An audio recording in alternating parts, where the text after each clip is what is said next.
GST में reforms करके माननीय प्रधानमंत्री जी ने मिडिल क्लास परिवारों को एक बहुत बड़ी राहत दी है, बहुत बड़ा एक तोहफा दिया है। जीएसटी में जिस तरह के सुधार हुए हैं, ये सुधार हमारे देश के 140 करोड़ देशवासियों के जीवन में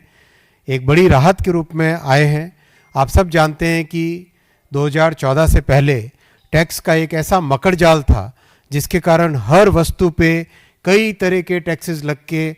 एक साधारण परिवार पे, आम आदमी पे, एक मिडिल क्लास परिवार पे बड़ा बोझा बना हुआ था। जीएसटी से उसके कारण बहुत सारे बेनिफिट्स आए, बहुत एक सिंप्लीफिकेशन हुआ और 6-7 साल के पूरे एक्सपेरिमेंट और पूरा स्टेबलाइज होने के बाद में आज माननीय प्रधानमंत्री जी ने, माननीय वित्त मंत्री जी ने जिस तरह का जीएसटी में रेट्स कम करके, एक रैशनलाइजेशन करके और जिस तरह से एक सिंप्लीफिकेशन करके एक बड़ा रिफॉर्म लाए हैं, उस रिफॉर्म से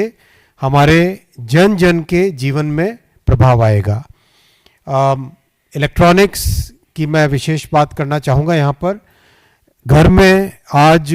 हमारे किसी भी घर में, मध्यम वर्ग के परिवार के घर में कई तरह के इलेक्ट्रॉनिक्स उपकरण काम में लिए जाते हैं, चाहे टेलीविज़न हो, चाहे रेफ्रिजरेटर हो, चाहे डिशवॉशर हो, चाहे माइक्रोवेव का ओवन हो, अपने हाथ में मोबाइल फ़ोन होता है, पावर बैंक होता है, कई तरह की चीज़ें घर में इलेक्ट्रॉनिक्स की उपयोग में आती है। और जो सोलर पैनल कई लोग अपने घरों पे लगाते हैं, ओवरऑल इन सब चीज़ों पे टैक्स का बर्डन कम हुआ है। घर में काम में आने वाली हर वस्तु पे कम हुआ ही हुआ है, चाहे किसी ने कहा रोटी, कपड़ा और मकान, तीनों पे टैक्स का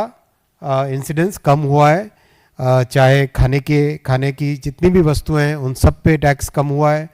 और घर में काम में आने वाली जितनी भी वस्तुएं उन सब पे टैक्स का इंसिडेंस कम हुआ है। ये एक बहुत ही महत्वपूर्ण फैसला मोदी जी का है,